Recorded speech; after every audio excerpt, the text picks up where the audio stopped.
So, very good afternoon to everyone and warm welcome to our workshop entitled Ahimsa, communicating um, effectively but without force.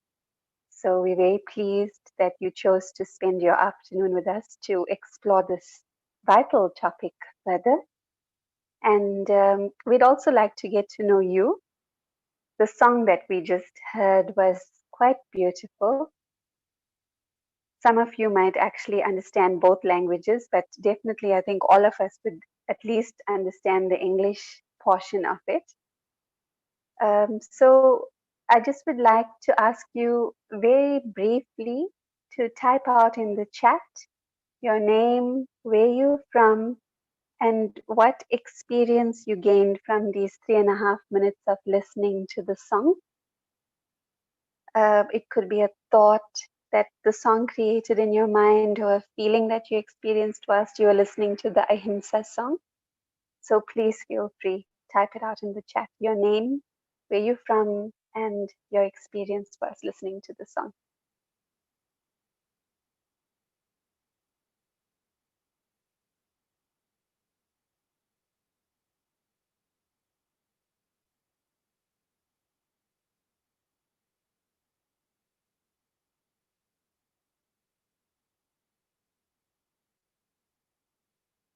Is everyone able to hear me? Okay, I see. So Carol from Cape Town says love, acceptance, and forgiveness. Great.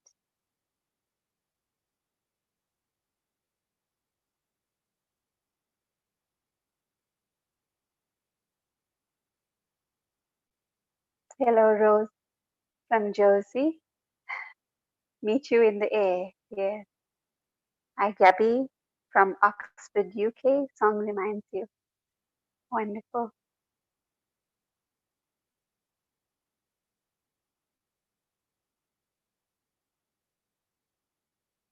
So we'd love to know who you are, where you're from, and we want everyone to feel like you're really part of this. So please feel free to type out in the chat. Belinda from PE, welcome. So we'll have two more and then we'll continue.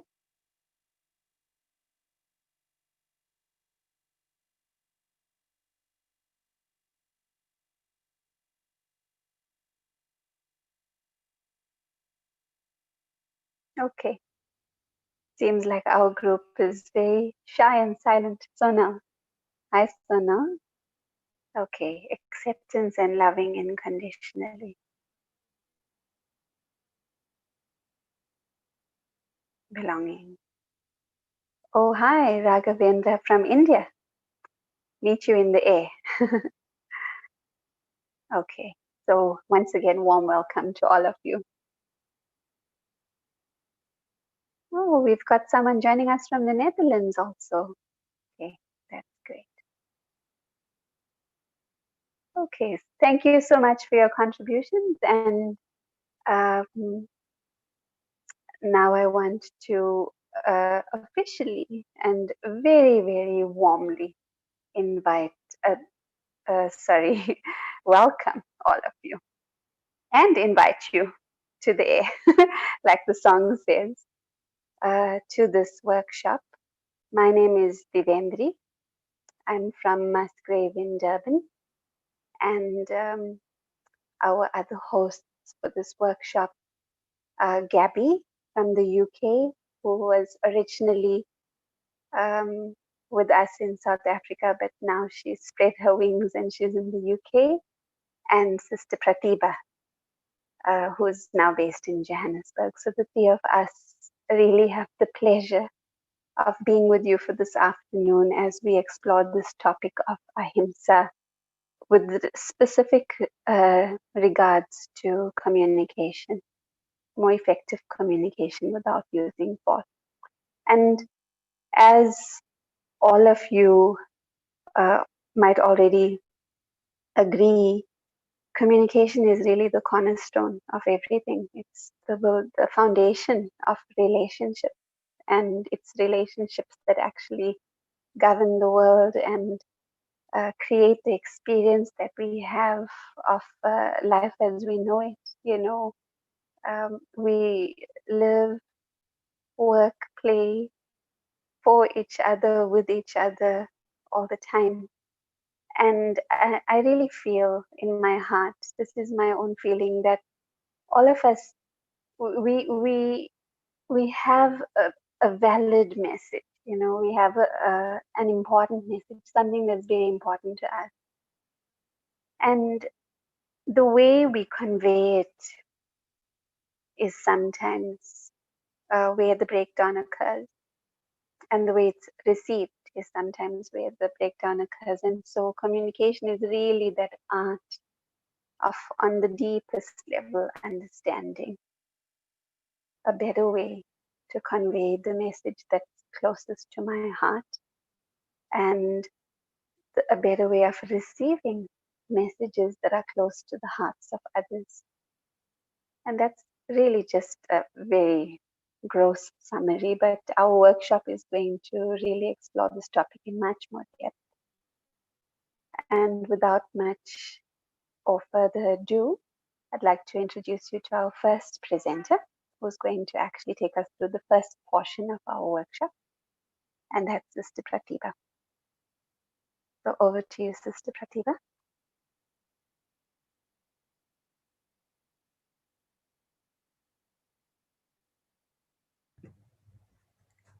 Thank you, Devendra, and good afternoon to everyone. Welcome to this afternoon's workshop on Ahimsa. Just to start off a little bit, I mean, why we chose to explore this. One thing is, yes, that it is International Day of Nonviolence on the 2nd of October. And ahimsa is sometimes translated as nonviolence, but I found this lovely definition of it that it's a Sanskrit word which really literally means non harm. So that which does not cause harm, that is what ahimsa is.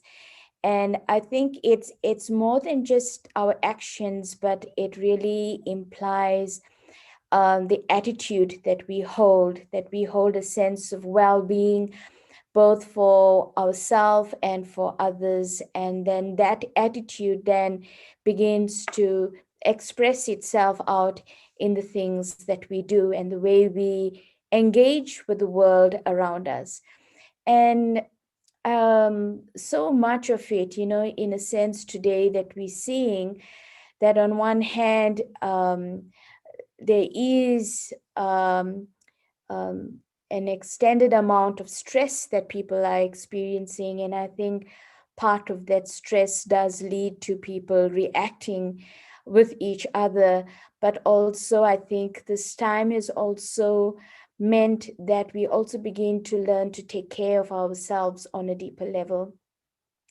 And as Devendra mentioned, the aspect of communication plays such a key role because as we begin to become more conscious of the way we communicating, it also begins to help us understand and become more conscious of what's happening in our inner world, because our our expression is really just a mirror to tell us what is happening inside, and more so how we're treating ourselves inside. So I think that's the aspect of it. And what we'd like to do this afternoon as well is to offer you a particular framework to become more cognizant of how we communicate and how we use words, and then the tools to support the technique. Because I think one thing is having a tool set that I can use, but more so the deeper practices that actually support me in using the tool set in a sense. So that's one of the key things we want to engage in. But I want to start with a little exercise now. And I'm going to read out words. And these words pairs of words, I'll put it like that. And they may mean similar things, but they're quite different. And so I just want you to hear the pairs of words as I mention them, and then just write down the words that you feel a greater pull to, that you feel um, hold more meaning for you, that you feel more attracted to. Okay, so just to listen carefully and sense what connects for you in that regard. um, so abundant or excessive, possessive or devoted, artsy or aesthetic, determined or stubborn, attractive or seductive, reckless or courageous, dogmatic or authoritative, stable or rigid, lucky or fortunate,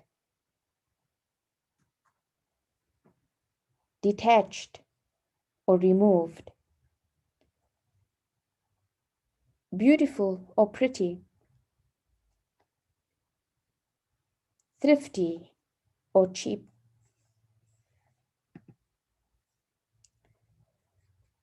flattering or praising, coercing or leading, selective or exclusive, mercy or pity, candid or calculating, satisfied or sated, carefree or frivolous, striving or driven, pure or good, pandering or considerate, cherishing or prizing,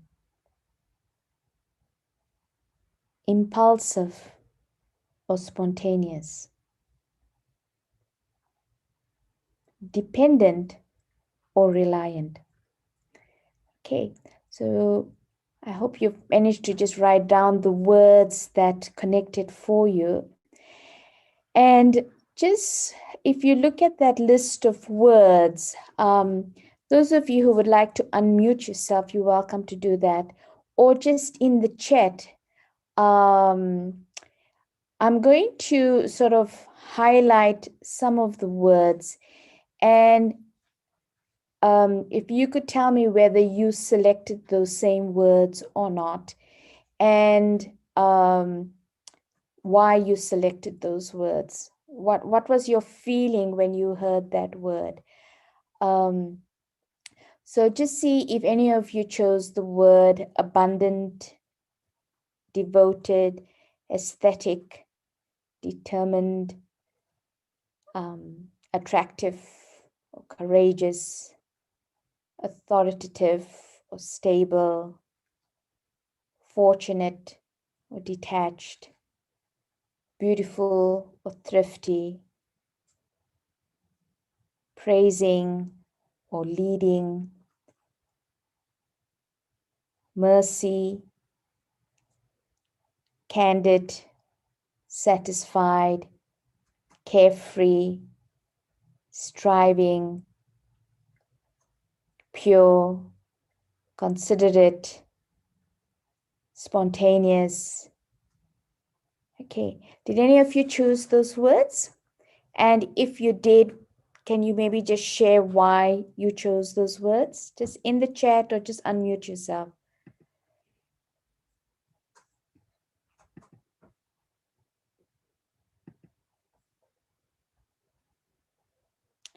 Anyone?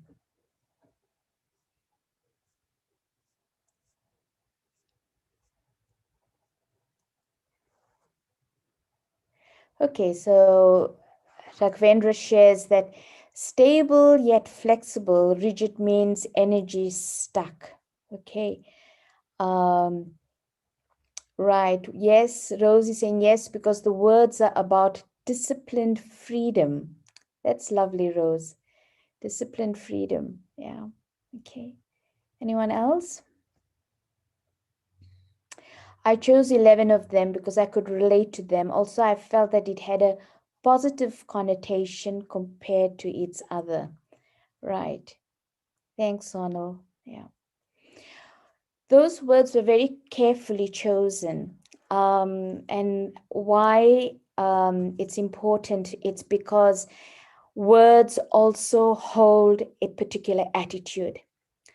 And that attitude is either an enabling attitude, it's an attitude that is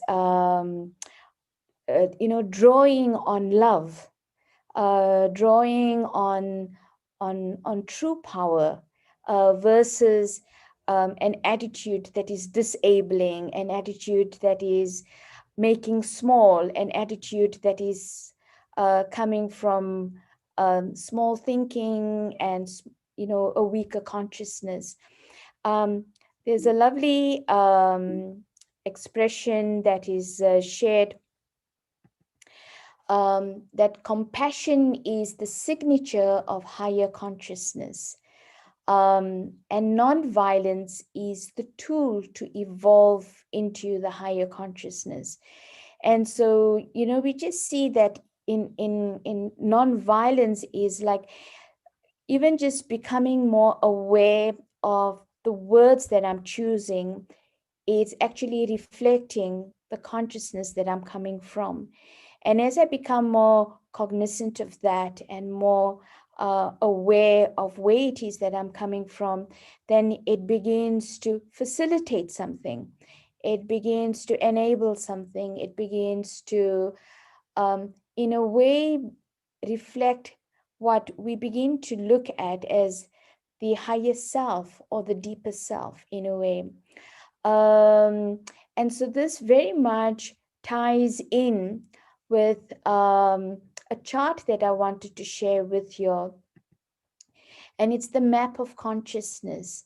And in a way that when we look at nonviolence, ahimsa, um, it is really about evolving ourselves or tapping into that part of ourselves that's reflecting true power, versus when we feel weak within ourselves, then we resort to using force. And these words were just a way of helping us to begin to become more conscious of what is the internal attitude that I'm operating from. And if we look at it, is the map of higher consciousness, that it's working from from courage, neutrality, willingness, acceptance, reason, love, joy, peace, enlightenment. That's how we move higher up. It engages us in moving from a place of trust and optimism, forgiveness, understanding. That's the way we move higher up. But when we're coming from a place of powerlessness in ourselves, that's when we resort to pride and anger and desire and fear. And in a way that I think what we're wanting to reflect very much and encourage is that the more I give that kind of a quality time to myself, to nurture the self so that I can tap into um my own well being, so that I feel an internal sense of power, then naturally my responses will come from a higher place. Um, but instead of always feeling that there's something in me that I have to uproot in a way, whether it's the anger or the fear, etc. It's really to see that it's about nurturing the self at a deeper level, so that when we nurture that part of us, we would automatically respond from that higher part. That our lower responses in terms of our reactions to things is just the indicator that we're not connecting at a deeper level our deeper needs, or the kind of a nurturing that we need. So this was just to give you an overall picture and a chart to create context of why we exploring this aspect of ahimsa, and particularly in relation to communication, because it's not just the art of communication, but what lies behind the communication is the consciousness that I'm coming from. Because a lovely trajectory in the Brahma Kumaris that we always work with is that my state of consciousness reflects my attitude, my vision, and then of course my words and my actions. So when I my words and my actions becomes a mirror to help me see where is my consciousness based, and where is it that I need to give attention to or give nurturing care to. So, with this as a broad overall picture, I want to now invite Gabby to come in. And Gabby is now going to take us through um, the actual process of nonviolent communication.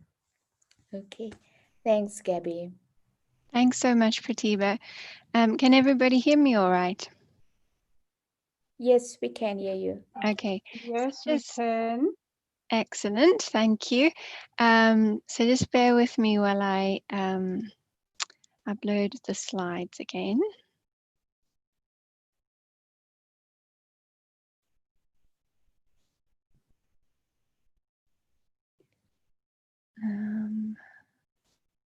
For some reason, I'm not seeing the chat box anymore.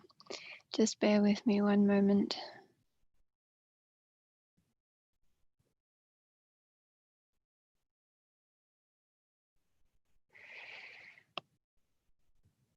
Okay, so unfortunately, I'm not able to see the chat, which is really annoying. Um, but I'm just going to ask you all to maybe unmute when you want to share comments throughout this section, or maybe Pratibha, you can keep an eye on the chat box for me. So yeah, so I'm going to talk a little bit about something called nonviolent communication. And I just was curious to find out if anyone on the call today is already familiar with NVC, or nonviolent communication.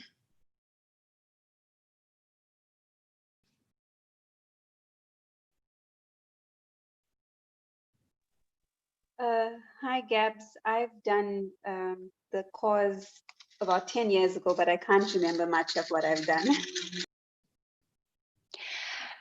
Thank you. I'm actually going to share differently, I think, because then oh no, hang on, there's the chat box has just appeared. Excellent. Okay, I can see it now. Thanks for that. So I'm assuming that most people haven't come across it before, so I'll just give a little bit of an introduction to what nonviolent communication actually is. It's basically something that someone named Marshall Rosenberg came up with. He's a psychiatrist. He's actually passed away now in 2015. But he started forming this sort of idea or principle of nonviolent communication back in the 60s, when he was doing a lot of racial integration work in schools and in organizations in the South states of the US, where, as you can imagine, there was quite a bit of conflict going on. And he kind of developed it over time, and it became a process that has been used with in a wide range of different contexts. So used in marriage counseling, and all the way up to facilitating conflict resolution between gangs and like much more serious kind of scenarios. So it's quite a powerful theory and tool and practice. And I would say it's all three of those. In terms of the theory, the understanding is that a lot of conflict arises when there's a miscommunication of our needs and when our needs appear to conflict or clash with one another. And it's based on the idea that we all actually have needs. We all share the same basic human needs, in fact. But that the reason why the conflict occurs is when our strategies for having our needs met are clashing or conflicting. But that actually, if we remain open to having our needs met, in different ways, that it's actually possible to have win-win situations where everybody's needs are met. And in terms of it as a tool, it's very much about how we use our language to communicate, what language we use. And I think Pratibha has already really nicely demonstrated how the words that we choose are really powerful. Two words which seemingly have a similar meaning, and one of them creates a good feeling, a positive feeling, and the other one can create a sense of criticism or judgment. So language being really powerful, and and either with nonviolent communication, it's all about trying to use language that doesn't create a sense of criticism or judgment or fear or guilt or manipulation, but actually to choose language that enables us to engage and to connect and to have compassion for one another. And as a practice, it's very much about being able to get to know our own feelings and our own needs better, getting better at expressing them, and also practicing really learning how to listen and try to understand other people's feelings and needs. And one thing to mention, I would say, is that it's, although the aim on one level is about having our needs met, it's not just about getting what we want. This is emphasized quite a bit in the book, that actually it's about being able to build relationships based on trust and based on empathy and compassion. So the aim is not just the outcome of having a need met, but really about the quality of the relationships that we have. So, great. So my slides are showing a bit strangely. Apologies for that. But what you can see on the screen here is really the basic diagram which outlines what the nonviolent communication process is all about. And it's very much a two-way process. So it's about being able to clearly express ourselves, which is one side of communication, and then also being able to listen and receive what somebody else is saying. So that's the other side of the communication. And it's based on these four key elements. In any communication with nonviolent communication, we'll have these four elements to it. So observations, and our observations are basically what it is that we perceive that is triggering some kind of reaction inside of us. So it's quite often the behavior of the other person. The second is the feelings, and that's all about the effect that that behavior is having on me. So how is that person's behavior making me feel or triggering me to feel? And then the third is about needs, and the needs, as I said, these are kind of basic human needs that we all hold, and sometimes people replace the word needs with values. And usually when we feel something, it's because it's based on a need. So if we feel an unpleasant feeling as a result of something that is happening in a relationship with someone, then very often underneath the feeling, it's because there's an unmet need. So that's the third step. And then the fourth step is about requests. And this is being able to actually work out what it is that we want and be able to ask that of the other person. So that's, of course, on the expressing side. And then when we are practicing MVC the other way, then we are listening to what the other person observes, about our behavior, what they feel in response, what they need, and what it is that they would like to ask of us. So what we're going to do in the next part of this workshop is just spend a little bit of time working through each step of the MVC process and think about an example in your life at the moment. So something that's maybe quite current for you, and to use that as a way of working through the process and seeing how it actually works in practice. So any questions before we start? I've lost the chat box again. No questions on chat box. I think we're okay, Gabby. Okay, great. Okay, so what I'm going to ask everyone to do now is to take a piece of paper. I'm hoping that you all have one nearby, but if you don't, just take a moment to run and grab one. So you need a piece of paper and a pen for this activity. And then once you've got your piece of paper, I would like you to fold it in half like this. And if you don't have a single piece of paper, then you can just use a notebook. That's also fine, and just use one page in your notebook.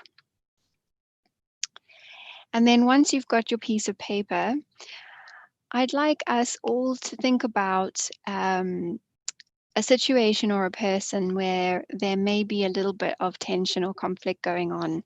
So it could be someone you've had a bit of an argument or a disagreement with, or it could be a situation where you haven't yet had the conversation, but there's something building up for you. There's something that you need to communicate to someone, and you're kind of preparing to do that, or need to do that. Maybe you're putting it off a little bit because it might be a tricky conversation to have.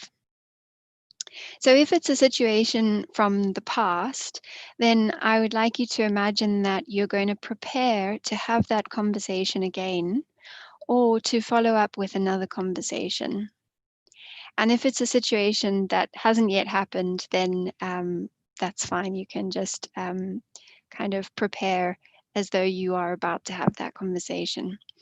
And to consider how you're going to construct your communication with them using the MVC process. And essentially just to complete the sentences on the screen. So the first sentence is, when I observe. So this is based on the observation step.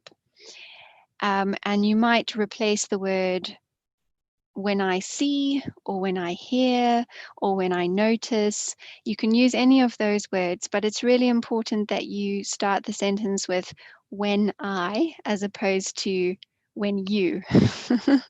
That's what we quite often naturally tend to default to, is to first of all point out what the other person is doing, and that's one of the first ways that we create resistance in the other person. So you write down when I see, hear, notice, or observe. Then the next statement is I feel ... So at that point you then write down what it is you're feeling. Because I need. So thinking about what could be your underlying need in that situation with that person. And then to write one final statement, which is going to be your request. Would you be willing to, or would you consider ... So that's where you're thinking about what it is you want from them and making that request.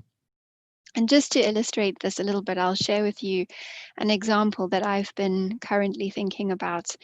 So I have been working with someone for quite a long time who tends to use a lot of exclamation marks in all their written communication. So I would say probably 70% of the sentences that they write in either an email or a text message or whatever always end with an exclamation mark. And sometimes it's even 2 or 3 exclamation marks. And it's been something I've struggled with for years. And it just suddenly occurred to me recently that actually, if I don't tell this person and communicate with them to let them know that this um, extra punctuation in all their written communications is having an effect on me, then I'm equally responsible for them continuing to do it. So I've been thinking about how I can communicate this in a way. And to be honest, many of their ways of communicating I find to be, they trigger my threat response, put it that way. um, so if I was to try and use NVC to communicate, well, if I was to say to them, you always use exclamation marks in your sentences and it's really unnecessary and it creates a lot of tension and people don't understand what they've done wrong, etc., etc. If I just kind of reeled all of that off, the chances of them being able to uh, respond in a constructive way are probably going to be quite low, because I'm basically accusing them of doing something wrong. They're going to have the feeling that I'm judging them for behaving in that way. And I'm probably not going to get what I want or what I need from that conversation. So, an example of how this might work, I could say, when I receive emails or text messages from you that have lots of exclamation marks in them, I feel a bit anxious or nervous. I might add in, because I perceive those exclamation marks as you be feeling either angry or upset or frustrated. And I need safety. I need a sense of safety in our relationship. So would you be willing to either remove or reduce the number of exclamation marks that you use in your communication? So that's like a really kind of basic example of what it would look like if I was, trying to implement this formula, if you like. So I'm going to give you 5 minutes now to just think about the scenario, think about the situation, and have a go at completing each of these different statements in preparation for your conversation. And whilst you do that, I'm going to see if I can get my slides to let me see the chat box again.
So once you've managed to complete each of those statements, can you just put a little note in the chat box, and then I know we can move on.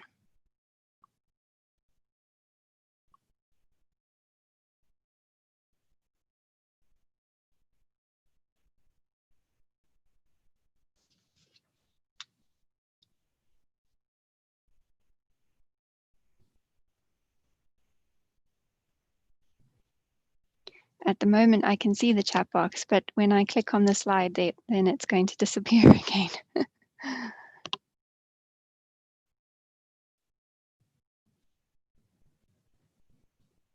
Okay, I can see Pratibha's done.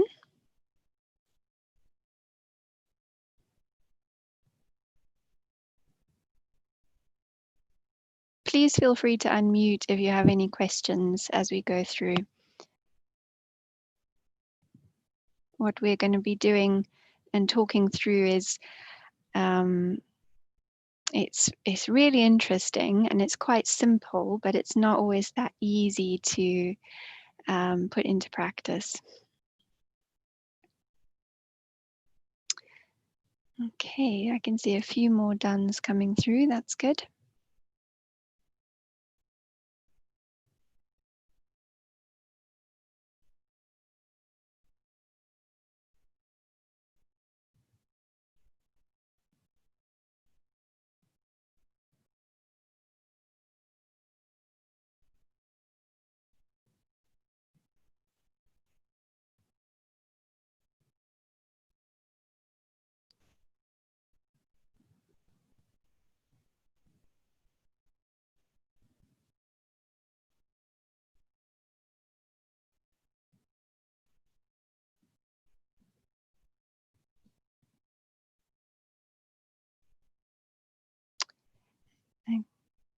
Okay, I think a good portion of you are done. If you're not done, don't worry.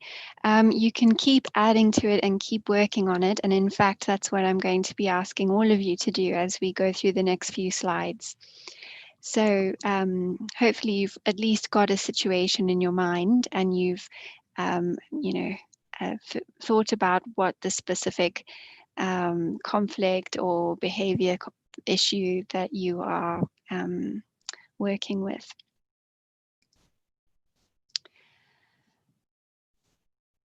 So the first common mistake, the first common mistake that we tend to make when we are trying to communicate in a conflict situation is that we tend to mix up our observations with our evaluations.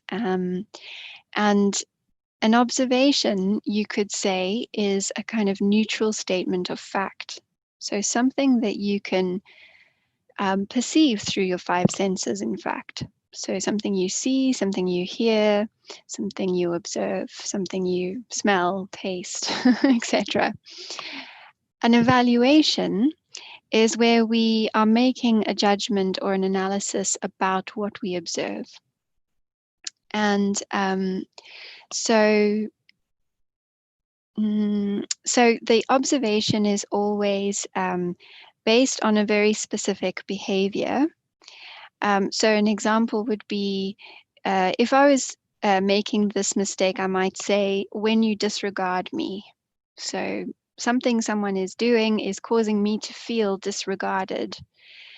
If I was to translate that into an observation, it might be something like, when you roll your eyes. So, or when I see you roll your eyes, rather. So, so that's how we tend to make some kind of interpretation of the behavior, and that's based on our own kind of perception of what's going on. And there's this lovely quote here, which Marshall Rosenberg uses in his book, in fact, by Krishnamurti, which says, "Observing without evaluating is the highest form of human intelligence."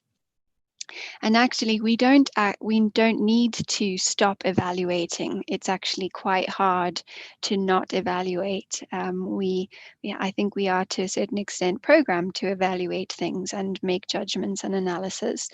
But the key thing is to be able to notice when we're doing it, and to notice when we're combining an observation and an evaluation together. And when we're trying to communicate, to learn how to separate the observation and the evaluation from each other. If we combine our observation with our evaluation, then the effect of that is that the other person is going to feel criticized or judged, and it will instantly create resistance, and they won't be able to hear anything else that we have to say because it will trigger their defense mechanisms. So another example here is of an evaluation is you are avoiding me. And of course, that's my interpretation of what's happening. But the observation might be when I see you've not replied to my last 3 messages. And the thing with this is, like, if you say to someone, you are avoiding me, they can easily turn around and say, no, I'm not. But if you say, when I see you've not replied to my last 3 messages, that's going to be, measurable. They either have or they haven't. So it's not something that can be argued about. If that makes sense. So now I'd like you to take a look at what you wrote down for your observation and just check to see whether it was an observation or an evaluation. What do you think? And if you think it was an evaluation, then have a go at rewriting it as an observation rather than an evaluation. So really trying to pick up on what is the specific behavior that is going on in this situation. Would anyone like to ask any questions, or maybe if you feel comfortable, share an example of what you've written down for your observation section?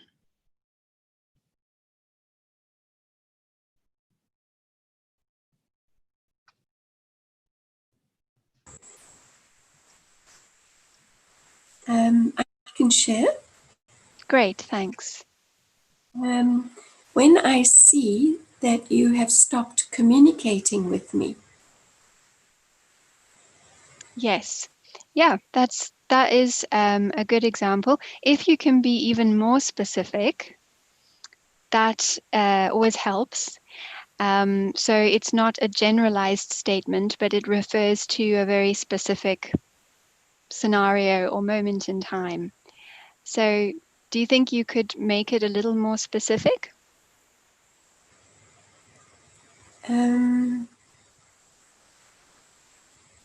Nothing comes to mind at the moment. So it might be when I see that you used to talk this much, like you can mention how frequent it was before, and now I see it's, we're only speaking, and then you can talk about how frequently it is now.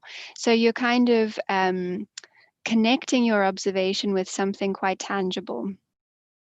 That helps to make it like more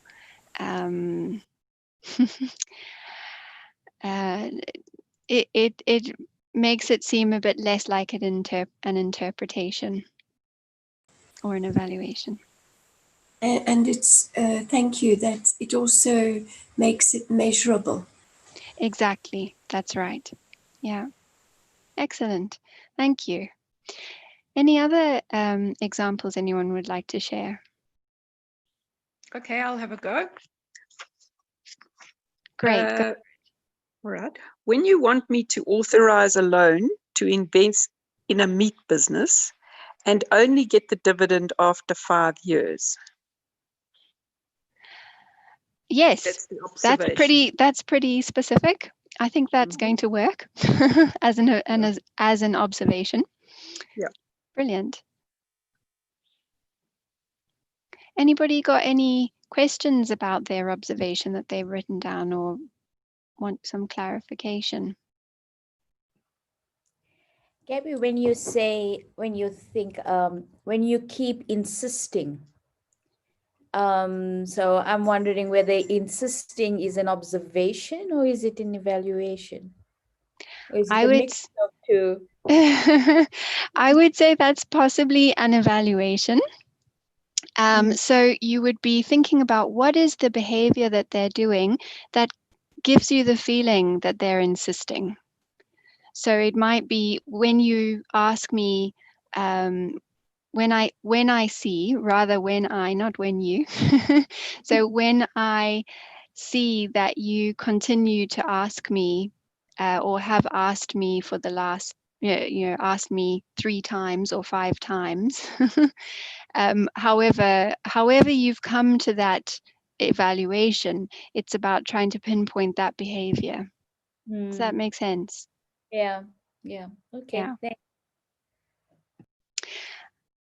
Okay, let's move on. So the second common mistake that we tend to make when we're trying to communicate is that we often mix up feelings and thoughts.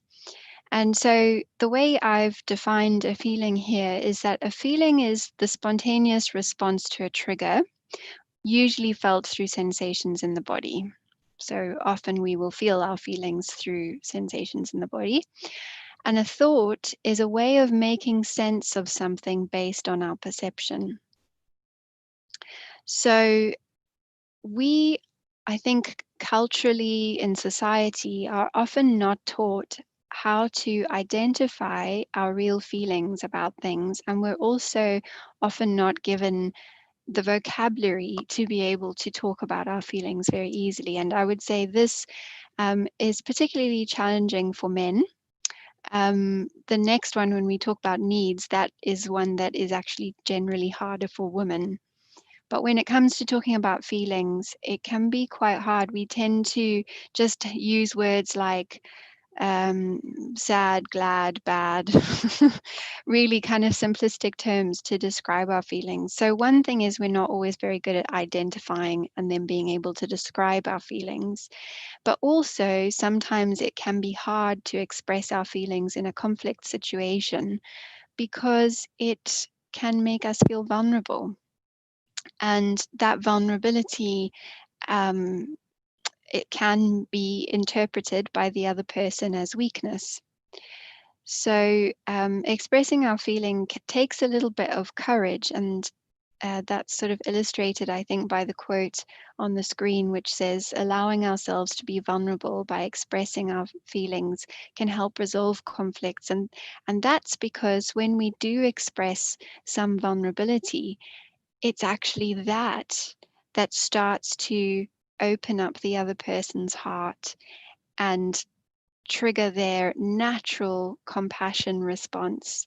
So NVC, one of the kind of basic tenets is that all of us as human beings have a natural ability to be compassionate with one another.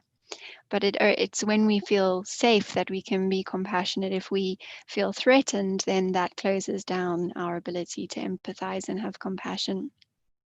So expressing our feelings is one way of opening that out. And what's also interesting is that in English, you can use the word feel in a sentence without actually expressing a feeling, which is a very bizarre thing. But for an example might be, I feel I didn't get a fair deal. Or I feel that Amy doesn't care. So those are examples of sentences where you've used the word feel, but you haven't actually said what specifically it is that you're feeling. And there's some little kind of tricks that you can use to work out whether you've expressed a feeling or a thought.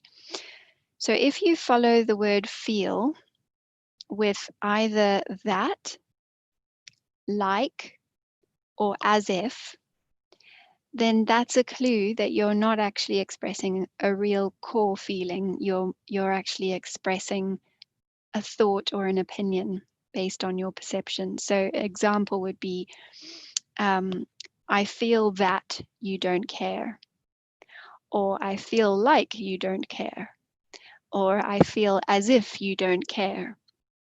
And so that is basically pointing the finger at the other person instead of clearly stating what it is you actually feel. And then there's another kind of way that this goes wrong, and that's illustrated with the example on the screen. So here's an example which says, a thought is, I feel rejected by you. And it's very easy to think that the word rejected is a feeling, but actually the word rejected is an interpretation of what the other person's doing. So I feel rejected. I feel that the other person is rejecting me. Actually, I think that the other person is rejecting me, and that's based on my perception. But if I was to articulate an actual feeling, it might be something like, I feel hurt, or I feel anxious, or I feel insecure. Those are proper feeling words. And I'm going to go on to the next slide to give you some more examples of this. So on the one side, you can see examples of things that seem like feelings but are actually thoughts. And then some core, what I call core feelings. So examples of thoughts are abandoned, threatened, rejected, intimidated, attacked, criticized, unsupported, manipulated, blamed, betrayed, etc. So does anybody notice anything that all of these words have in common? And I can't see the chat box at the moment, I'm sorry.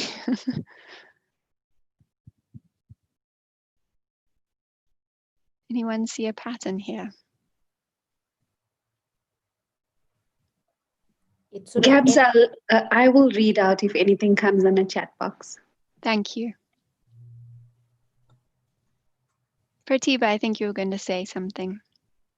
it sort of feel like it's like ends in the past tense almost in a way. Yeah, exactly. All of these words end in ed. And they're not the only examples. This isn't a kind of rigid rule, but it can be quite a useful tip in terms of checking whether I have communicated a feeling or an opinion. Is if I've used a word that ends in ed, it's quite likely going to be a thought. However, as I said, it's not a strict rule. As you can see on the other side, there are words like embarrassed or disappointed, which are not so much thoughts. They're more pointing towards an actual core feeling. Any Yes, questions? some of the comments from the chat are negative, below the line on the map of consciousness, and low feelings. Yeah. And the thing is that when we are in a type of conflicting situation where we actually need to practice using nonviolent communication, a lot of the time the situation is going to be triggering low feelings for us. When we are in a harmonious situation and communication is flowing well, we probably don't need to practice using nonviolent communication, at least this exercise that we're doing now. So yeah, and that's also okay. I think when we communicate to someone that we're feeling something like anxious, afraid, uncomfortable, overwhelmed, sensitive, whatever, it allows them to open their hearts. It actually gives them an opportunity to have empathy and compassion. And so we shouldn't shy away from expressing how we feel in the situation. It's only when we try to express how we feel, but indirectly we blame the other person, or we express our feelings in a way that sound like a judgment to the other person, that's when we tend to go wrong. So anybody want to share any other examples of feelings that they've written down in there? Or maybe did anybody write down what you think might have been a thought and are now going to change it to something else?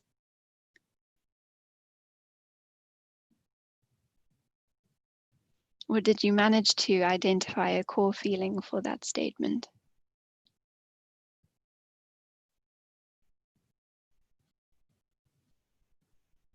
Hi, it's Tarina. I would like to read my sentence and to see if it's okay Mm-hmm. to say like this.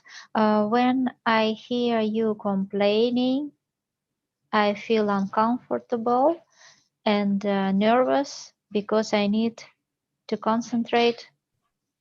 Would you be willing not to complain so much and try to be more positive?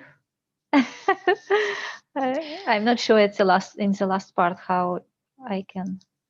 I think you've done incredibly well, actually, in those statements that you've managed to articulate. I think the feelings that you've identified, both, I would say they are definitely feelings rather than thoughts. Perhaps the one place where you might need to think a little bit more is on the word complaining. I think you said, when I hear you complaining, and try to work out what is it that makes you interpret what they're saying as a complaint.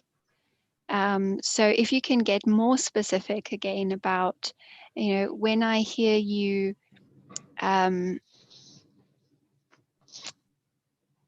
expressing anger about the news, I don't know, that might be, it might not be that, it might be something else, but to try to work out, how did you get to the conclusion that it's complaining? And if you can identify that and articulate that, then it will make it feel a little bit less like an evaluation, because they could still say, well, I'm not complaining.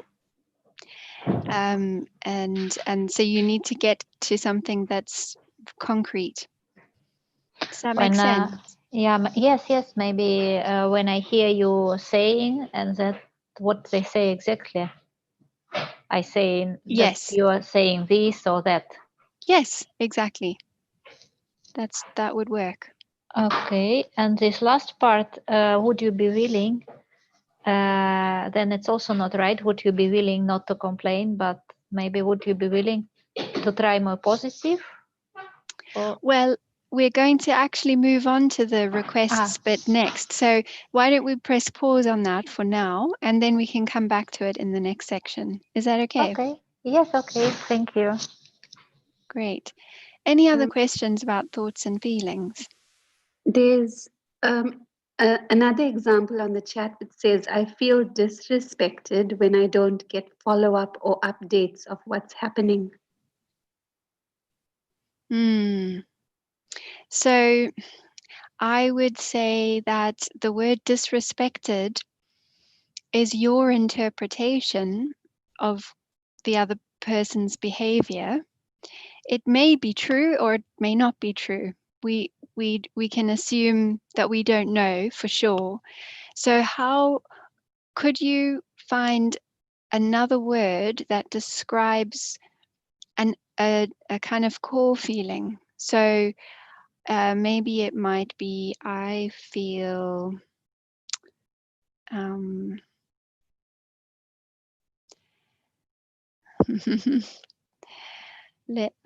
thinking if anybody else has any other, it could be, I feel uncomfortable, I feel hurt, I feel Ignored, maybe?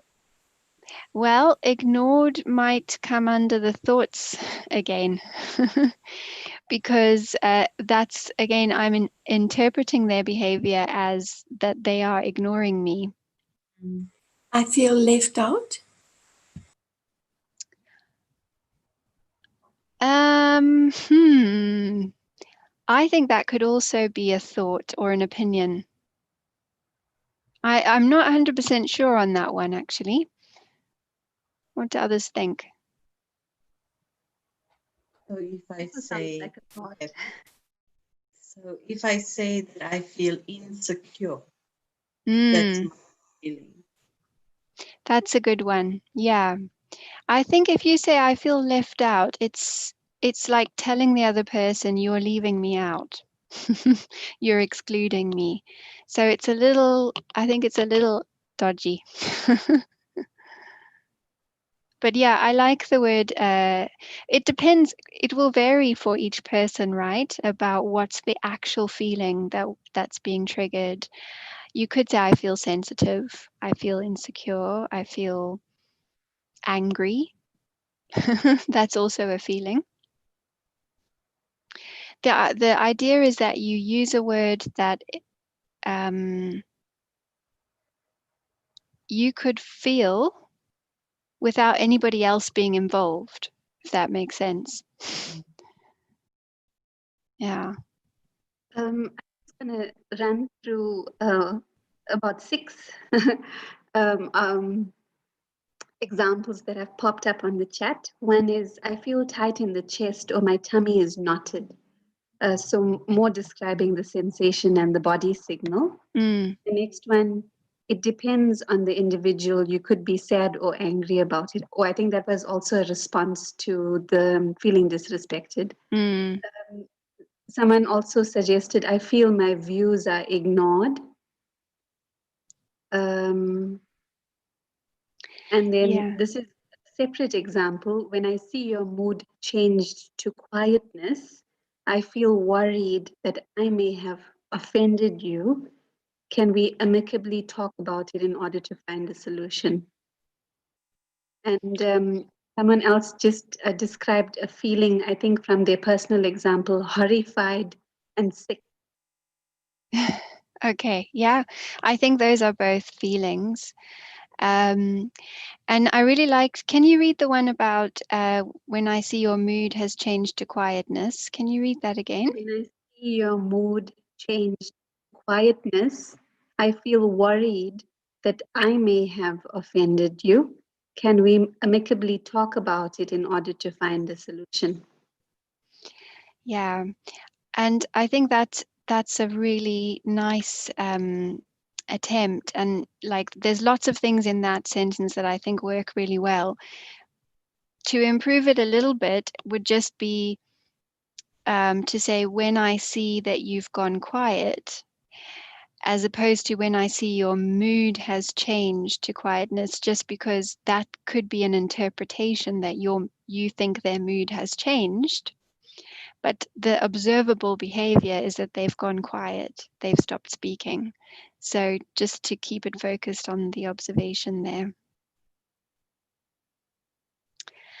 Really nice examples. Thank you, everybody. So let's move on to the second last step, which is about identifying and expressing our needs.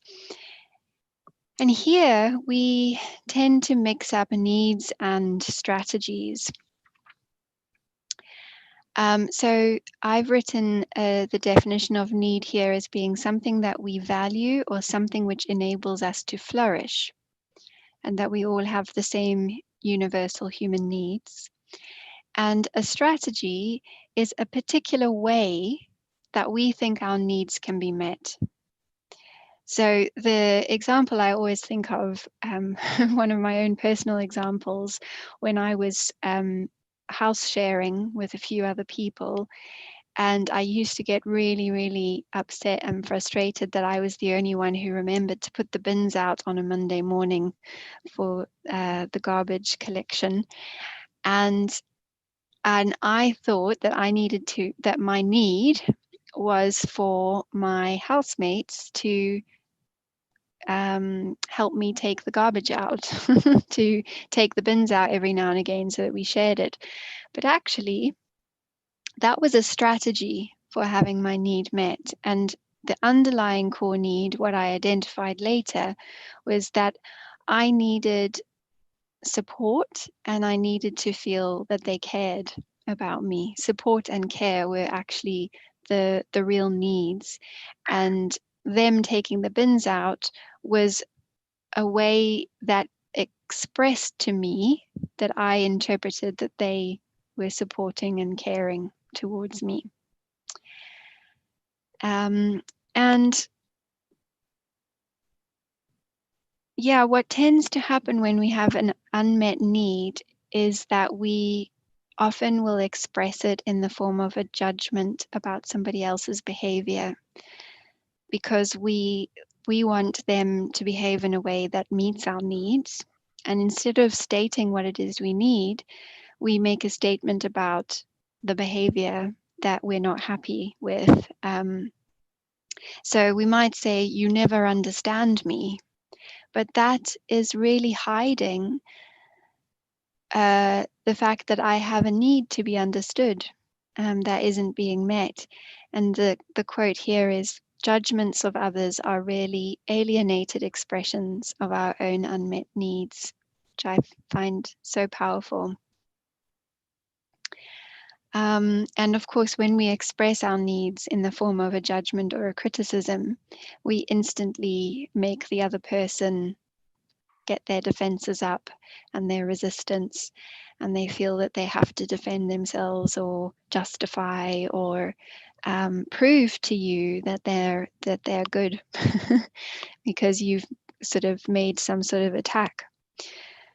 As I mentioned, expressing needs is often, or identifying needs even, is often more challenging for women, just because of this cultural image that we often have of the woman being a loving woman is someone who sacrifices her own needs, in the same way as the image of men is that they don't cry, that they're strong, and that's why it's hard for men to express feelings.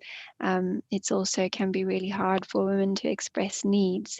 But if we don't express them, or if we don't acknowledge them, then what tends to happen is we try to get them met in more manipulative ways. For example, we use guilt. We send people on a guilt trip if they don't meet our needs. Yeah, so I've talked about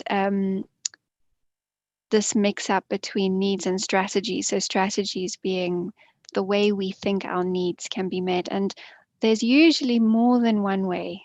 In fact, there's usually many ways that our needs can be met. And so the problem is when we get fixed on a particular way of having our need met. So for example, I need this particular person to behave in this particular way, and then my need will be met. And so we close down to all the other possibilities that might exist for that need to be met. So the example here on the screen is, I need you to respond to my calls. So that's a strategy for getting my needs met, but maybe the real need is, I need clarity, or I need care. So we might feel that the other person not responding to our calls means that they don't care. So the deeper need that we need to express is the need for care. So I'm not sure how clear it will be on your screens, but this is just a really lovely little diagram listing some, not even all, the needs that we have as human beings. And so you can see here, they range, there's a huge range from, the need for self-expression and creativity to the need for support and security, for the need for acceptance, clarity, trust, belonging, respect, appreciation. There's such a wide range, and actually we, I think, are generally quite oblivious to our needs most of the time. So again, I just invite you to have a look at what you wrote previously about what your need is, and just see if you might want to adjust it. Did you write down a strategy, or did you write down a kind of true need? Any questions or comments about that?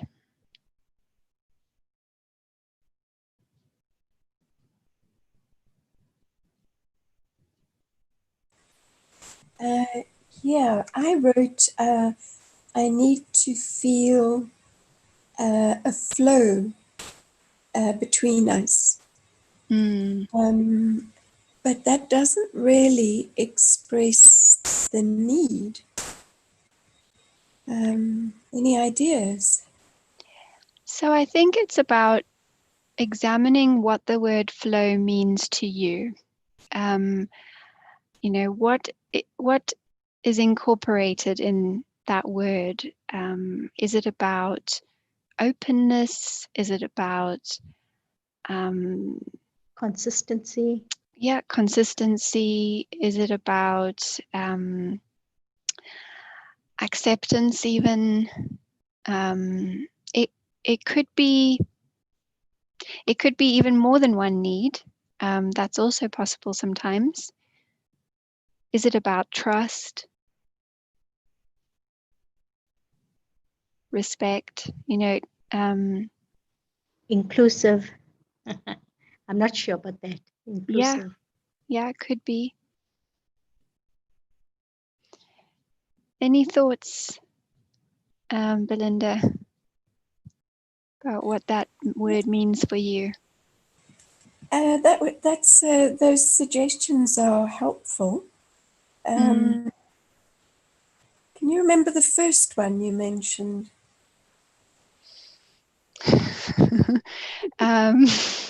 I don't think I can. A flow. What was it? Was it Openness? Openness. That's Yeah, right. and it could be something like ease as well. And I don't know about you guys, but I definitely find when I'm doing this for myself that identifying the needs is the hardest part for me. And I think it just illustrates how implicit it is in our communication. So what I mean by implicit is that it's not obvious. It's not in our conscious awareness very often, but it's always there underneath, playing out in the communication. Does it get easier? I think it can. I think it's about self-observation and self-awareness. And that's actually a point I was going to mention at the end, that of this piece, that a lot of this really begins with us. So we may not get it right every time. In fact, mastering nonviolent communication, I think, takes a lot of practice.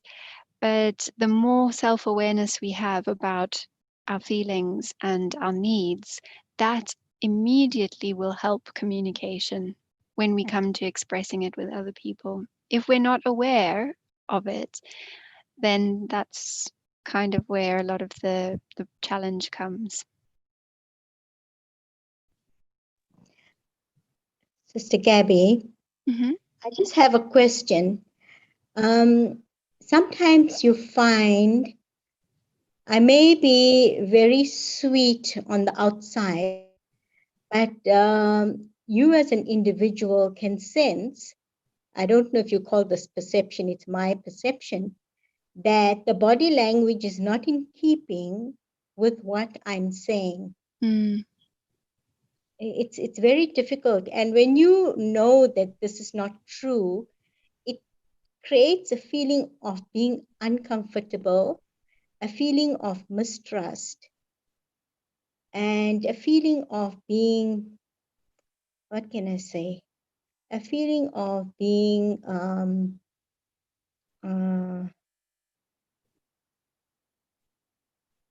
it's not true, a feeling of there's no truth in it. Yeah, it's very artificial. Yeah. Yeah, and sometimes we need to have the courage to share that feedback with another person. But then it's all about how do we communicate that feedback, isn't it? So going back to that observation. So when I hear you say this, but I see your body language is this, I feel uncomfortable, or whatever the feeling is, because I need authenticity and trust in my relationships. So would you be willing to maybe share more openly what you're really feeling? Yeah. So Oh, that that might be sounds good. one example. Yeah, yeah, yeah. I get what you're saying. Yeah. Thank you, Gabby. No problem. So I better move on to the requests and demands then. Yeah, so this is the last kind of error that we sometimes make in our communication, is we mix up requests with demands. So at the end of the MBC process, we always try to follow up with a request, because the request gives the other person an indication of what it is we actually want. If we just tell them what we feel and what we need, but we don't make a clear request, then they're left feeling like they don't know what they want, we want them to do. So a request is about asking for a specific action that might fulfill our need. And where we go wrong is we sometimes end up making a demand instead of a request. And a demand is basically when we ask someone to do something, whether they are willing to or not. And this kind of goes back to a point I said at the beginning, that nonviolent communication isn't just about getting what we want. It's about building relationships of trust and compassion and connection. So we only want the other person to change their behavior or do whatever it is we're asking if they genuinely want to, if they make the choice to do that. And sometimes what happens is we try to make a request, but we say it in such a way that makes the other person feel that if they don't do it, they're going to be blamed or punished or guilted for not doing it. And as soon as the person perceives the request as a demand, again, that will trigger resistance and defensiveness. And if we make requests and then we do put people on guilt trips for not fulfilling our requests, then they will start to anticipate that every time we make a request, actually it's a demand, and they're going to be made to feel guilty if they don't do it. So the best way to respond if you've made a request and someone is saying no, or they can't, for whatever reason they don't want to fulfill our request, the best response is actually to practice empathy. And that's where you move into the second part of MVC, which is the listening. So you try to understand why, what is it that's getting in the way of them feeling able to fulfill our request, and practicing that compassion and empathy for them. So the other way around. And it doesn't mean we have to give up at that point if someone just says no to our request, but it does mean that we have to really show empathy before we push or persuade. Sometimes we will end up, if someone doesn't want to comply, we might get a bit pushy. That's where the force that Pratibha was talking about comes in. And then basically what we're doing is we're making a demand, and that will break down trust and compassion. So an example here of a demand is, I want you to stop ignoring my messages. And a request way of phrasing it would be, would you be willing to tell me why you haven't responded to my messages? So there you're trying to get the clarity, which is meeting the need. And there are a few things that we have to look out for. So we need to make sure that our requests are made in the positive rather than the negative. So we have to say what it is we want rather than what it is we don't want. If we say what we don't want, then the other person again will, it will create resistance in them. We also need to make sure that our requests are not vague and abstract. And the example I love to use here is if you say to somebody, please love me, and they're like, well, they have no idea how to love you or how you want to be loved. But if you say, would you be willing to make me a cup of tea? That's a very tangible, practical, concrete action that you're asking for. And then they can, oh yeah, okay, I think I can do that. I remember in a personal example, a few years ago, I kept falling into arguments with somebody and I kept saying to them, I just want you to empathize with me. Can you just please empathize? And they kept saying to me, I am empathizing. I totally understand why you feel the way you're feeling. And I realized that I needed to be much more specific about what I was asking for, because how they think of empathy and how I think of expressing empathy might look completely different. So what I needed to say was maybe, would you be willing to put your arm around me and talk to me in a gentle voice? And that way I would feel that they are empathizing with me. We also need to make sure that we're not hiding our requests, like we're making them directly. So for example, if you say to someone, your music is giving me a headache, and you think you've asked them to put the music down, but actually you've not asked them anything. You've just said your music is giving me a headache, and you're assuming that they are going to understand that that means you want them to put the music down.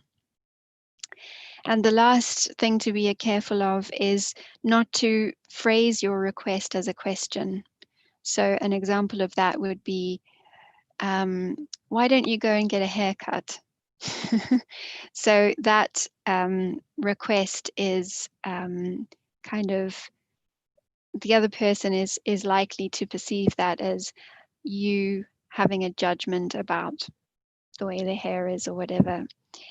And sometimes also if we make the request without sharing what the feeling and the need is, then again, it is unlikely that the person is going to fully understand where that request is coming from and why they might want to comply with the request.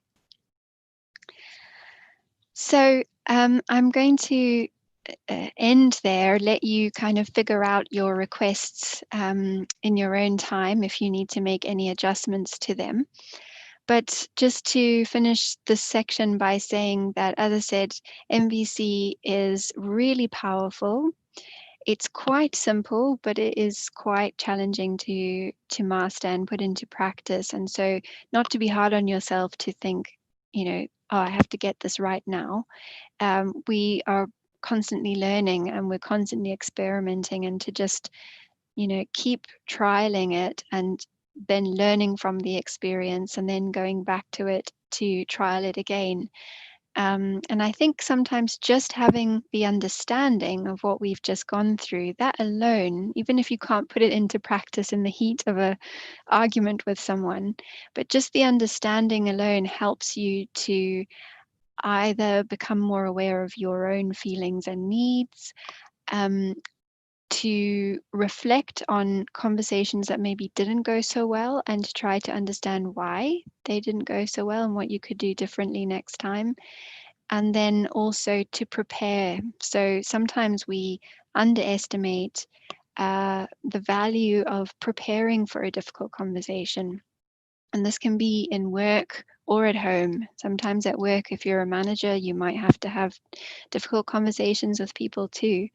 But spending a little bit of time preparing the conversation can make a world of difference.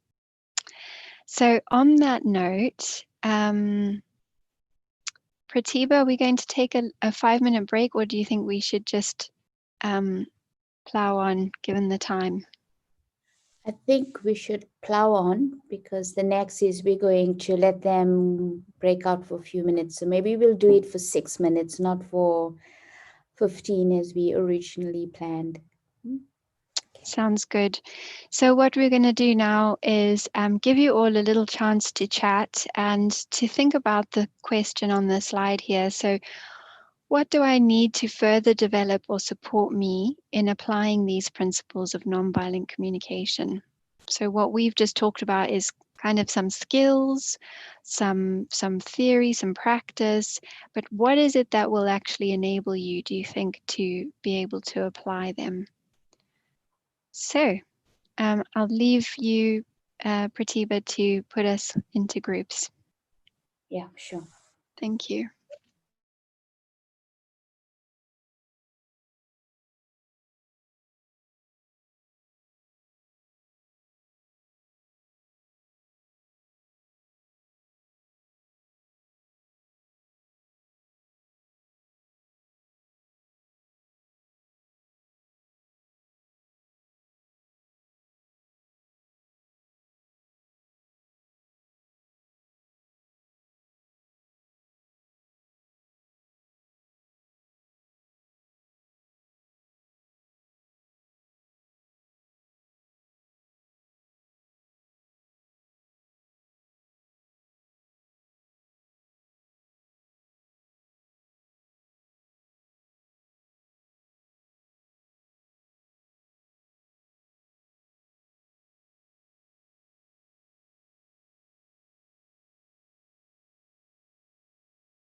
I think everyone's back now.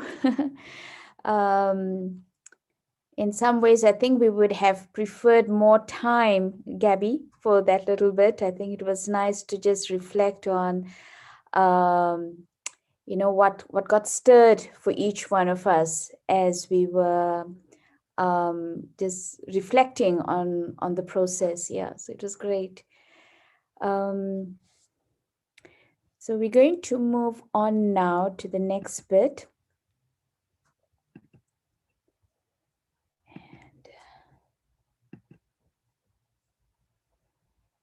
Maybe next time we need a full 2 hour just on the process.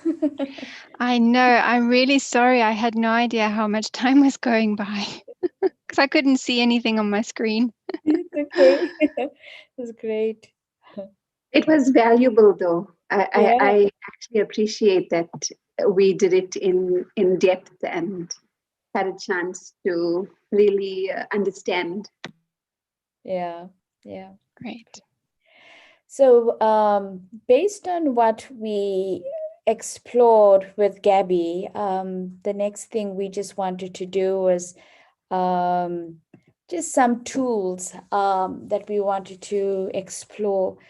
And I'm going to sort of take you through an analogy to really look at a particular tool, just to create a different approach to the learning process.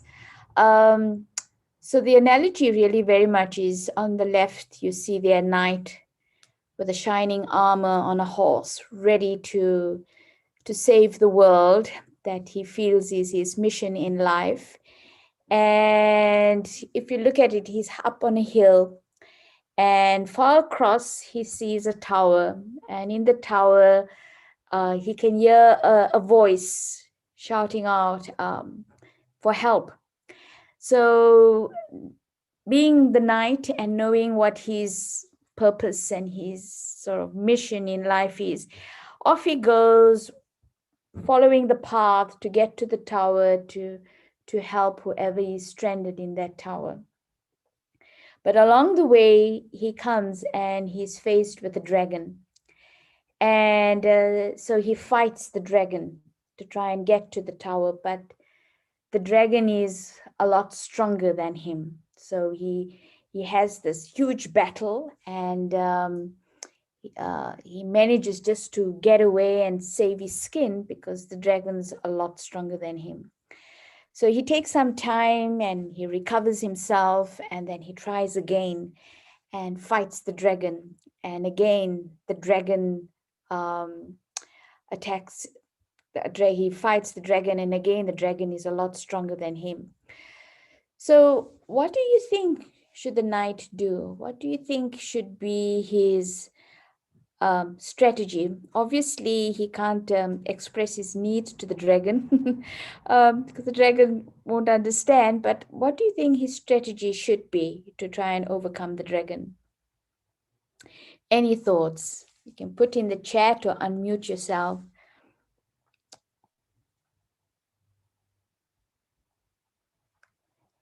Think of the dragon as an obstacle that we sometimes face and how we keep trying to get at it.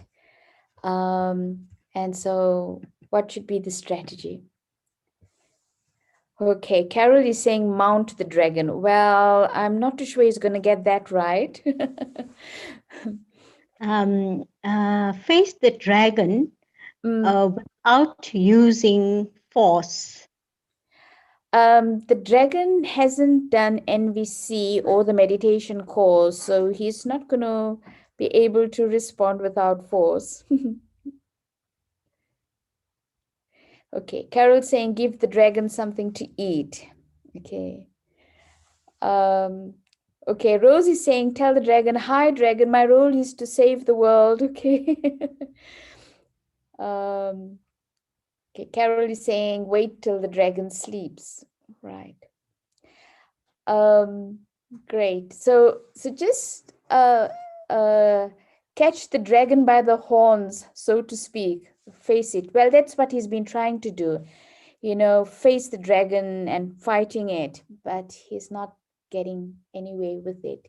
Each time he manages to escape just by the skin on his teeth. So go a different route, right? One thing that the knight does, and he sort of one day doesn't rush into fighting the dragon or trying to sort the dragon out. What he does is he stands on that hilltop and he begins to observe the environment.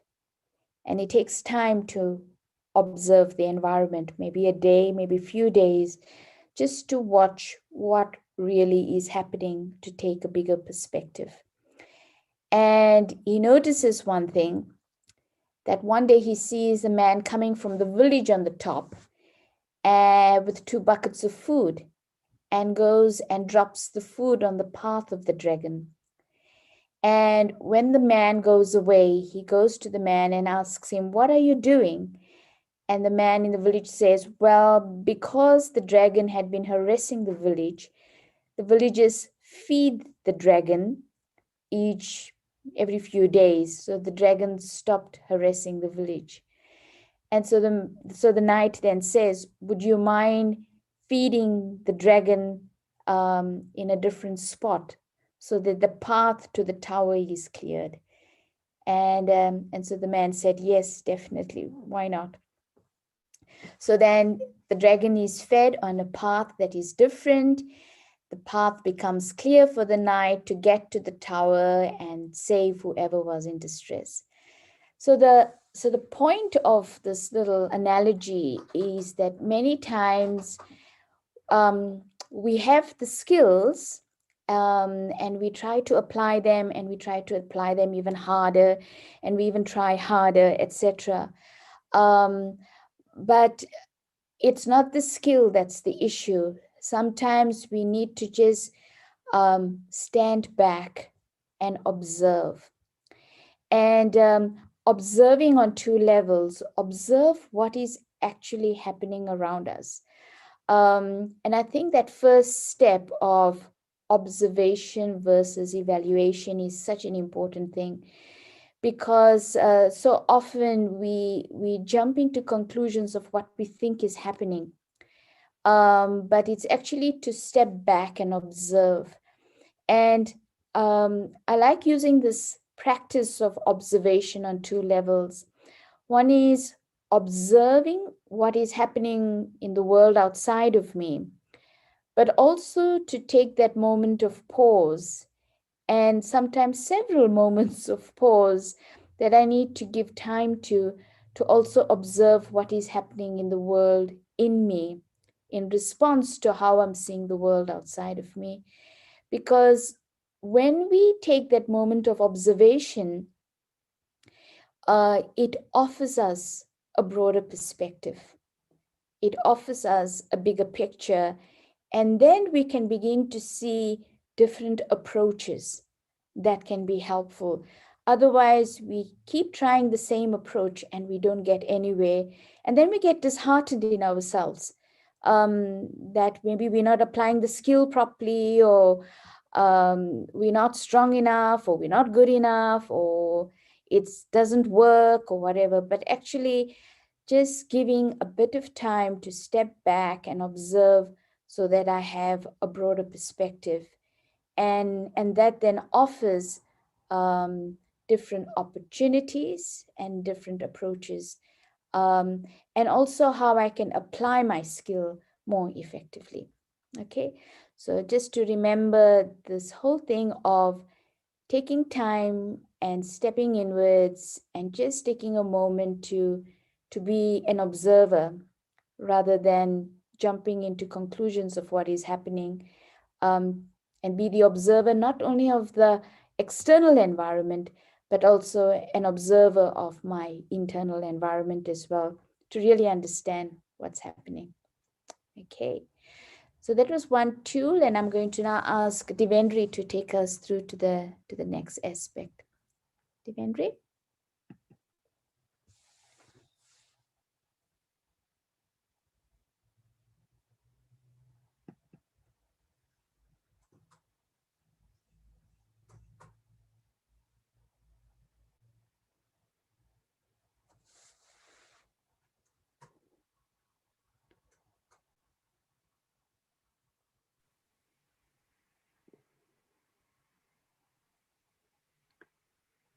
Is the screen visible, the share screen?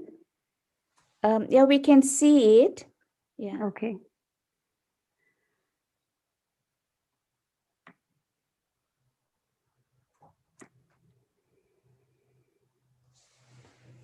Okay, so this is placing everything in context. We've covered a lot of this already, but this is just a visual illustration of how everything kind of fits together. We came together because we would like to practice Ahimsa, especially in terms of our communication. And often communication is very loosely, or communication skills and strategies are very loosely described as nonverbal signals, verbal communication signals, assertiveness, listening skills, etc. But what Gabby introduced us to, which is the nonviolent communication process, the NVC process, really took us deeper, where we saw that a deeper level or a deeper layer of communication is where we actually develop emotional insight, and that adds value, and that really brings peace into our communication. And already we've done the exercise in depth where we learned how to, extract our observations,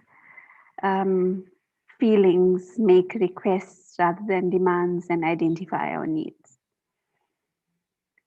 And all of this is possible because there's a fuel that's coming from deep within. The pure intention, that we hold, so that the message that we convey brings no harm, ahimsa, and also that we can really truly understand and appreciate the message that someone else is trying to convey. And that takes us into a deeper level, and that deeper level from where the fuel for all of the motivation and patience, dedication, and effort will come, so that we can really successfully engage in this process of developing that level of emotional insight, it being practically demonstrated as those communication skills and strategies. So that inner core of the being is where the fuel comes from, and that we refer to as consciousness.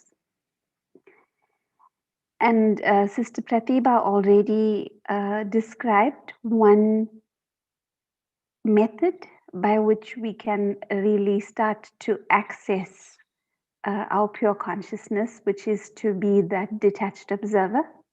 And that was really the valuable lesson that we gained from the story of the dragon.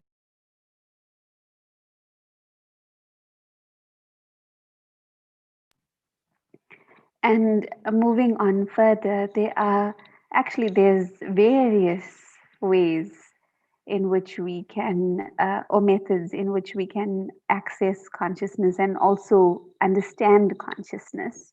And all of this will add or lend that fuel. One is self-compassion, the other is empathy.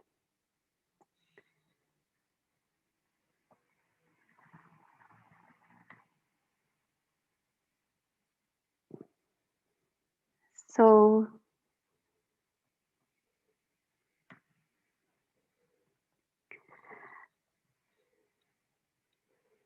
accessing consciousness, and the most specific term that we use at the Brahma Kumaris is soul consciousness, needs to really be understood, just the very basic knowledge of soul consciousness. And I hope this diagram assists in that level of understanding. This is almost like another map of the various levels of the self. We'll start with the outer layers. The outer layers are things that have been acquired and that we've integrated and adopted as part of our identity, but it's actually acquired. We know about the roles that we play, we know about the titles that we hold, we know about the relationships that we engage in, we know about the position that we hold. We also, on a physical level, identify with our race, gender, education, so socioeconomic status, language, religion, physical appearance, possessions, and culture. And all of this is actually very physical and, like I mentioned, acquired. But going deeper, there's things that are innate to the self, the very essence of who I am, the core of the being, which is intrinsic and eternal. And this, I think, ties in very closely to what Gabby was speaking about when it comes to the core needs of the self. Love, absolutely. Peace, truth, purity, joy, power.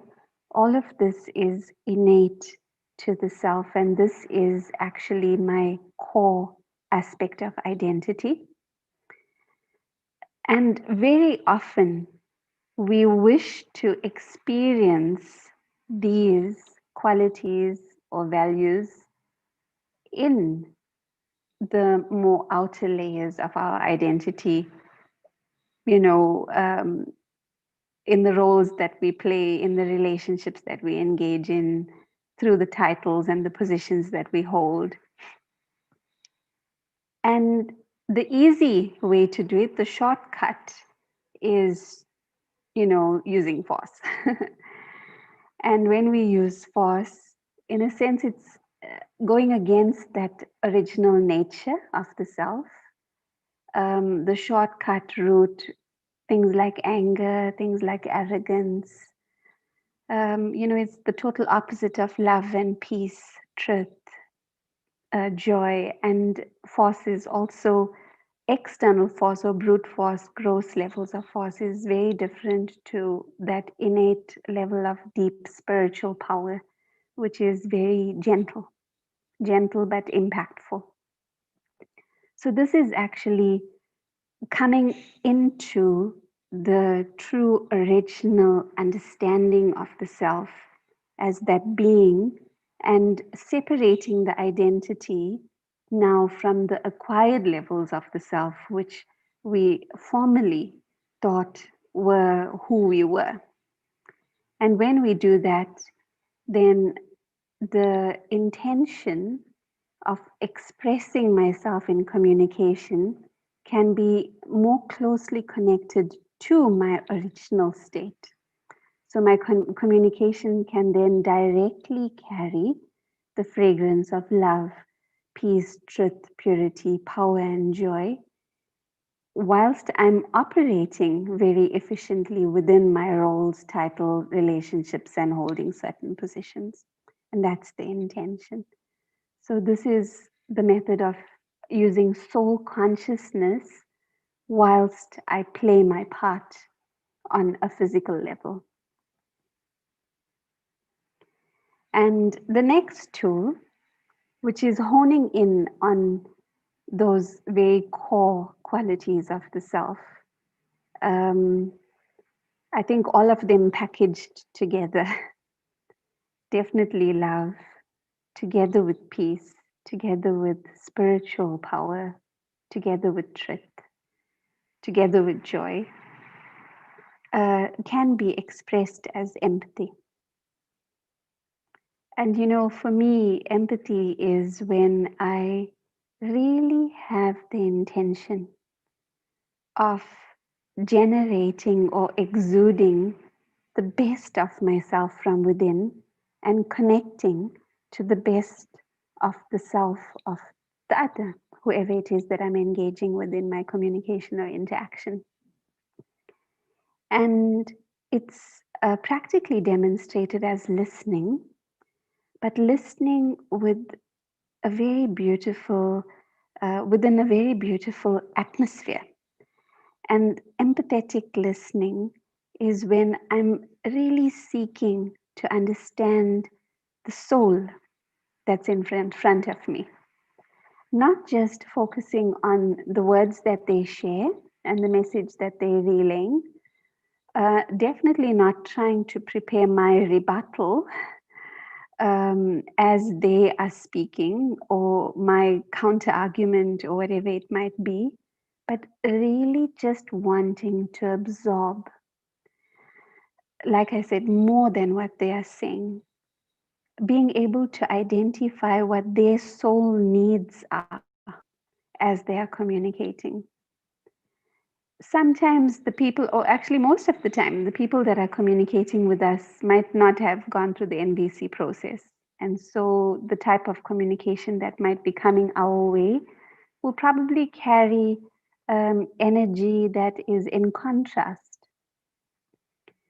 But that doesn't actually justify why I should not really continue with the empathy and draw the other person that I'm engaging with into an atmosphere in which the atmosphere can even assist in more nonviolent communication. And I just want to conclude by sharing a story very briefly, because I know we're really running out of time. But in one of my previous jobs, I had to work with a colleague who I was quite confused, was quite antagonistic, or in my interpretation, towards me, often raised voice, demonstrating a lot of frustration, etc. And I was experiencing a lot of fear, actually, more than anything else, and tension in having to work so closely with this particular person. And once, it was not during meditation, but it was shortly after meditation, I sat quietly to really just try to understand where all of this was coming from. And a thought came to my mind,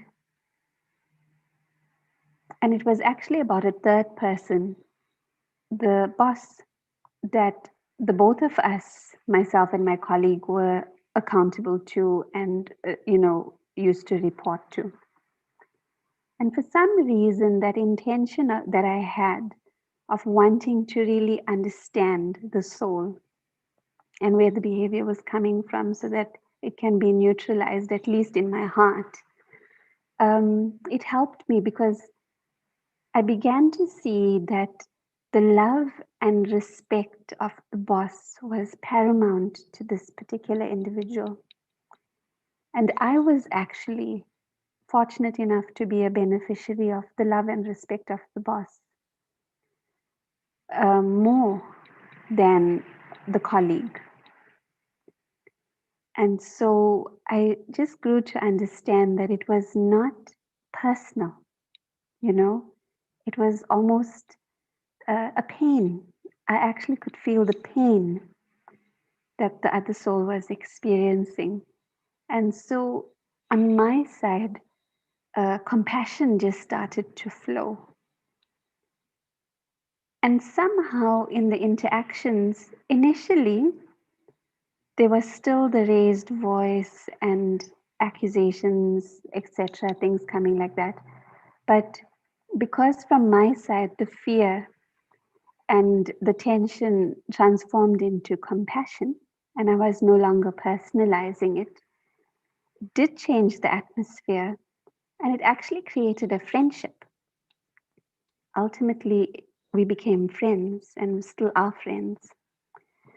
And so I really, really believe in this tool of empathy, and I feel that it is such a beautiful way of accessing higher consciousness, that deepest level internally.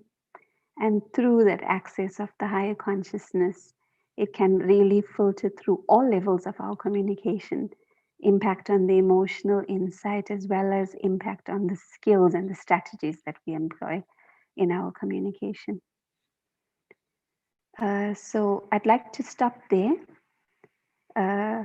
Apologies once again for going over time, but we have many beautiful things to share with all of you. And I think now we're going to conclude with a guided meditation. So over to you, Gabs. Thanks so much, Diven. So we've heard a lot, quite a lot of different ideas shared, and a bit of theory, a bit of practice. So let's just take a little bit of time, maybe 5 minutes or so, just to let it all settle and get kind of processed and integrated inside of us. So sit comfortably and take a moment to just feel your body, become aware of where you're sitting in space. So the room around you. And first of all, just allow everything physically to settle and become still.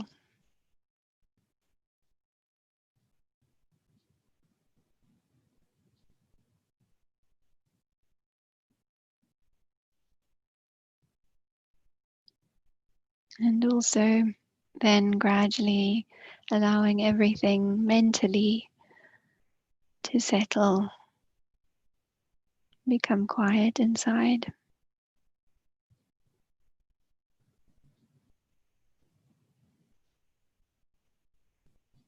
And as all the thoughts slowly dissolve or dissipate, just notice how you're becoming more present, more awake, more alert in this moment.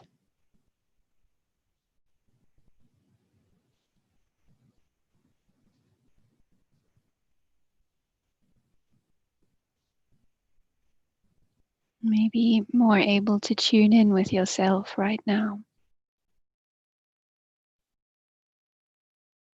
More able to observe your inner world.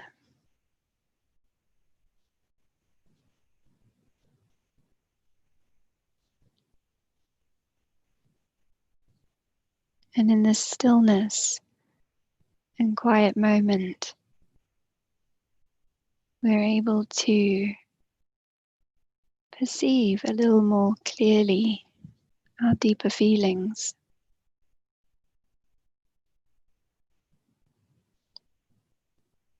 And perhaps right now your feelings are quite content, positive. But sometimes when we become still, we might also perceive a little discontent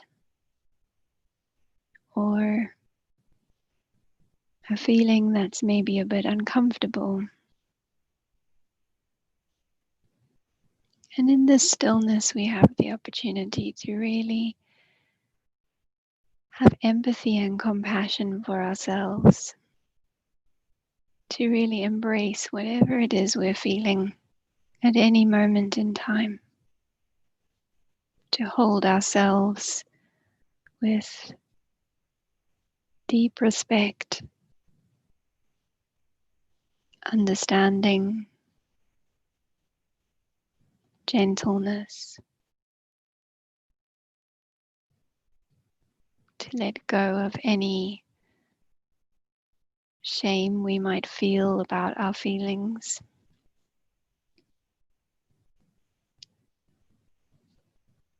Just to come into a place of acceptance of whatever is.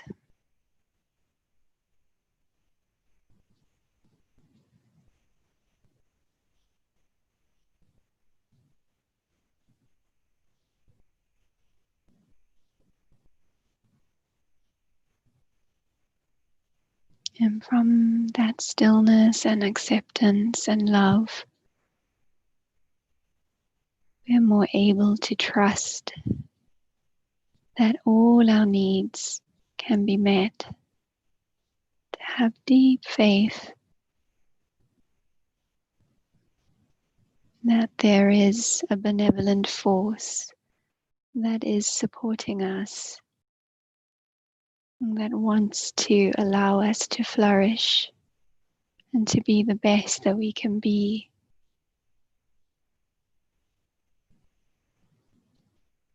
And in stillness, we can surrender to that benevolent force and really trust that what we need will come. We don't need to use force or control.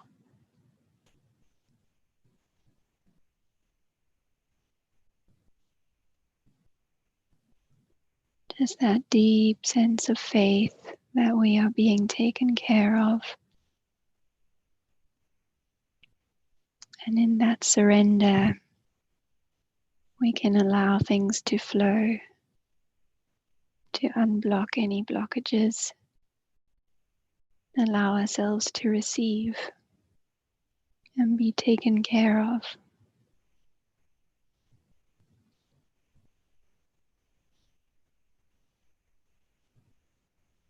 And it's also in this consciousness, in this awareness, that we feel safe. And in that safety, we're able to offer that love and that compassion to others.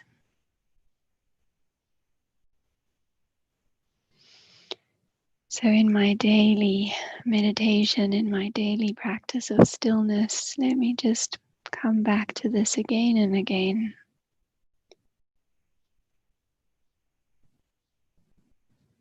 I accept whatever is. I trust that I'm being supported and taken care of. And I have the capacity to give compassion and empathy in all my relationships.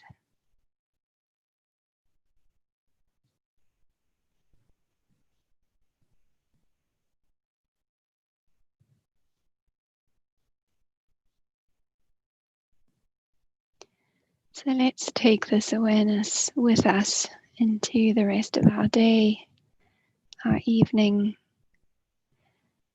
and beyond. Thank you, and Om Shanti.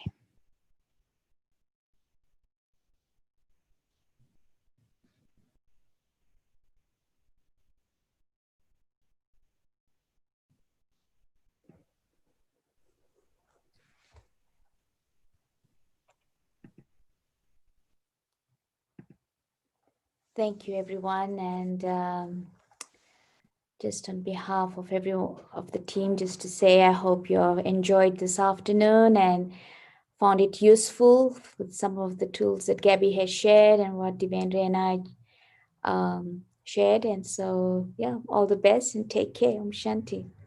Okay. Yeah, thanks everybody for joining and for your contribution. It was really enjoyable.